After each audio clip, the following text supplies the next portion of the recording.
Okay, so we are in week 2 of our series called Live Life Differently, and we're trying to learn what that means for our lives. And it's based on a book series by Veronica Roth, a series called Divergent. And in this book, the culture is broken into factions or groups. And there are mandates for conformity. You have to belong to one group or another. Kind of sounds like high school, doesn't it? Yeah. And those who refuse to conform, who long to be something else, are called divergent. And these are the ones who are willing to risk it all to live counter to the culture. And I think that's our calling as believers as well, to live counter to the culture. We need to be insurgents. We need to be in a state of rebellion against our culture today. We need to be in a revolution for the very same reason. But this revolution needs to be a debt revolution. We want to actively pursue a life that is free from debt, a life with freedom that we believe can change the world, literally. See, debt doesn't give us that. Debt gives us a short-term pleasure with long-term bondage. And it holds captives our resources that God wants to free up and use to change the world. And we can do that. So how can we be insurgent? How can we lead a debt revolution? How can we rebel against the current thinking of our times? Well, last week, we learned that our culture is deep in debt. Before the Great Depression, of the 30s, 2%, thank you, Ryan, only 2% of the homes had mortgages. 40 years later, all but 2% of the homes did have mortgages. We learned that the average credit card balance is $14,517. And we learned that 33% of church members do not give because they are so far in debt. 33% are so far in debt that they can't give anything to God's work. Now, the old rule was if you didn't have the money to buy something that you wanted, you didn't buy it. You couldn't buy it, but not now. Now, when Melinda and I were married over 100 years ago, we had $500 to our name. And I remember my dad taking Melinda aside, and he said to her, "Can you provide my son with the lifestyle that he's accustomed to?" It was a challenge. At our wedding, we had punch and cake and nuts and mints at the parish hall. How many of you had a wedding like that? Yeah, all the ones my age. Yeah, right.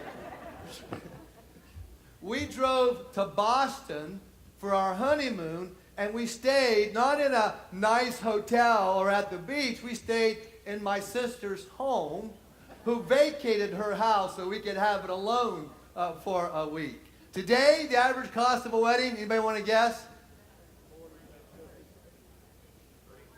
Yeah, pretty close. Yeah, between $25,000 and $30,000. That's the average price of a wedding. One of the 3 best honeymoon spots right now, Rome, Bora Bora, and Maui.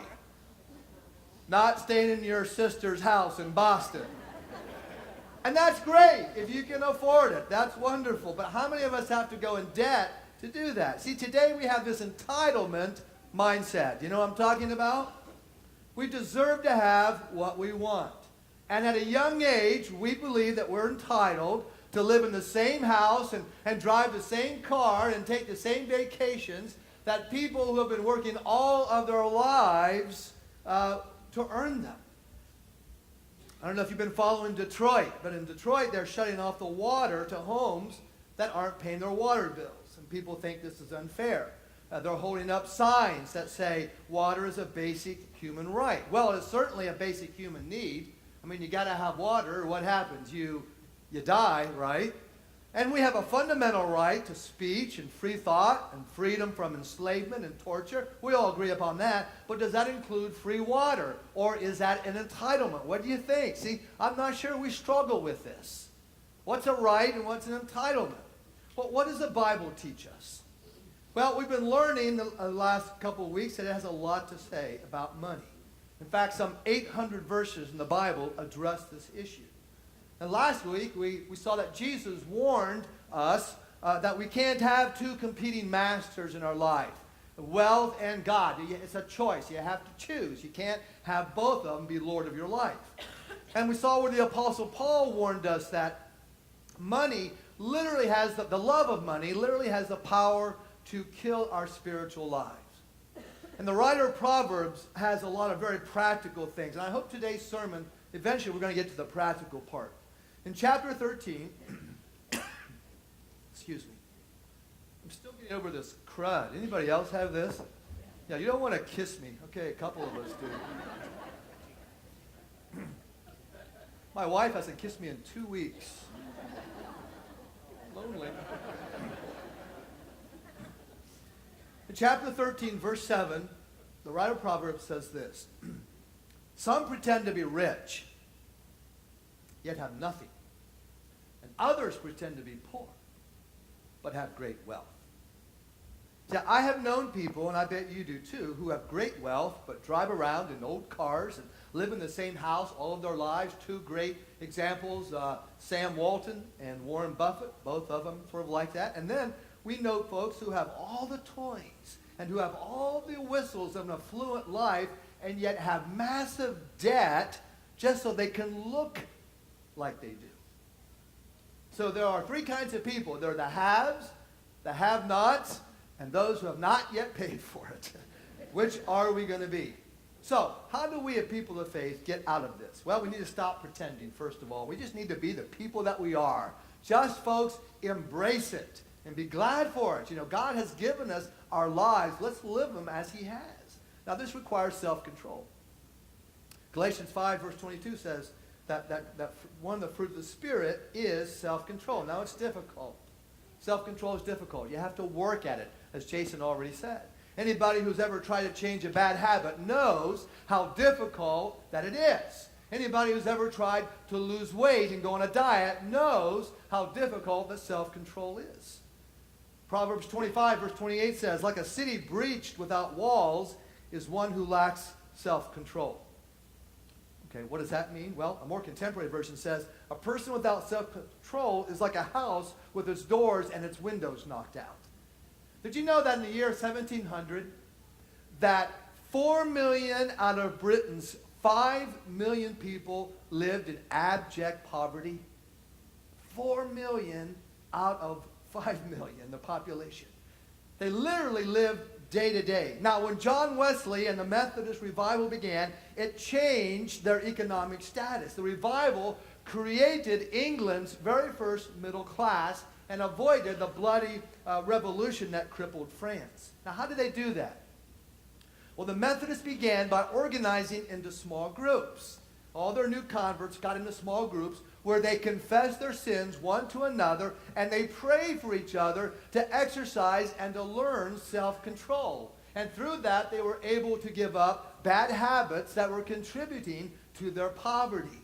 Then they were encouraged to live a different kind of life, a holy life, which led to health and wealth. They began taking care of their families because they were stopping drinking and gambling and fighting. They were able now to hold down a job. And so Wesley encouraged the Methodists to take care of each other. And so Methodist businessmen began hiring other Methodists, or they helped them to create their own business. And because they were now living honest and frugal lives, they succeeded in that. In fact, Wesley wrote this. He said, "For wherever true Christianity spreads, it must cause diligence and frugality, which in the natural course of things must begat riches." And because they needed to learn to read their Bibles for their spiritual lives, they started Sunday schools. Did you know that the original Sunday school was created to help people learn how to read? They had to learn how to read in order to read the Bible. They used the Bible as their curriculum, and literacy, folks, has always been the ticket to better jobs. And then Wesley introduced a brand new view of money, a whole different view of money. And this is what the Methodist motto was. It was simply, make all you can, save all you can, give all you can. This was revolutionary in 1700 England. And Wesley went ahead to warn Methodists. He said, buy nothing to gain the praise or the envy of others. And over 1 million people in Great Britain went from hand-to-mouth poverty to the security of the middle class as they made Christ the Lord of their life. Historians have a name for this. It's called redemption and lift. Redemption and lift. And as they made Christ Lord of their lives, they began to experience this economic bump in their lives. And it turned England into a 19th century democracy. It still works today. On Facebook page this week, one of our members wrote this. She said, I've just completed my last class of Dave Ramsey's Financial Peace University. She said, throughout the 9-week course, I have been able to start an emergency fund. I've been able to refinance our home into a 15-year mortgage, taking 30 months off of our original mortgage. I've been able to change insurance companies, and most importantly, started giving. Making these changes equates to substantial monthly savings for us. I want to live life like no other now, so that later I can live and give like no other. Rebecca, do you want to come up here? Come on, don't be shy. Let's celebrate what God has done in her life.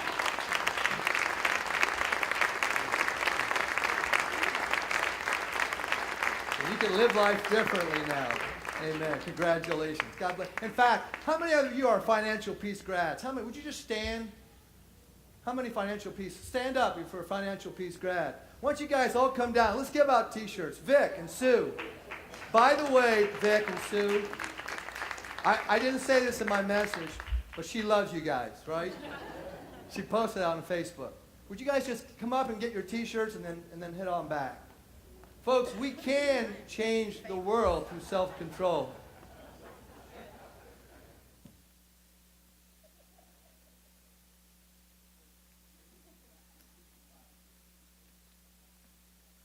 All right, Dave, sit down.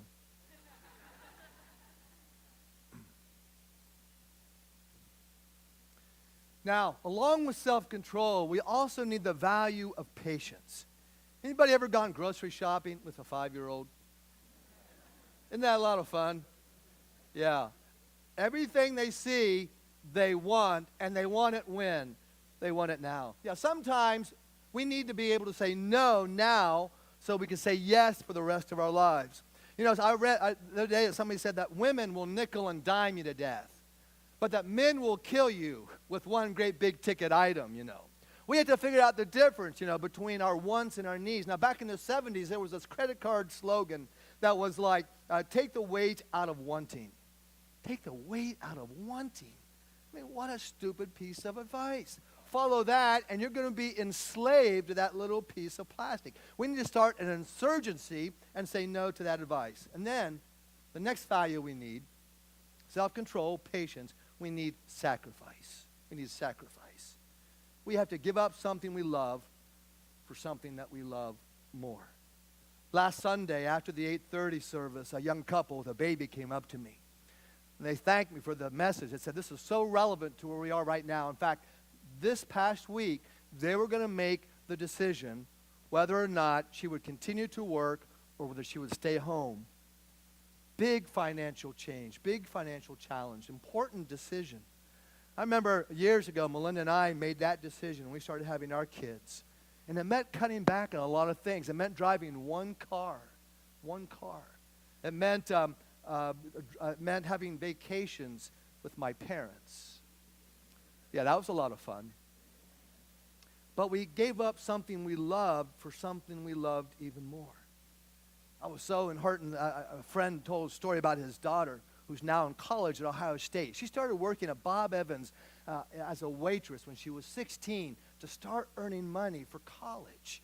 And today she's working at Bob Evans 30 hours a week. She's going full-time to college, and she's paying her own rent. What a remarkable thing that she is, saying no to some things now so she can say yes later on. That's sacrifice. That's sacrifice. And Jesus Christ modeled that for us. The author of Hebrews writes this. He says, who for the sake of the joy that was set before him endured the cross, disregarding its shame, and has taken his seat at the right hand of the throne of God. Consider him who endured such hostility against himself from sinners, that you may not grow weary or lose heart. For in your struggle against sin, you have not yet resisted to the point of shedding your blood. Think about that. Jesus endured the cross, the shame, the hostility, for the sake of the joy that was to come from what he did. He sacrificed what he loved, his own life, for something that he loved even more. You and me.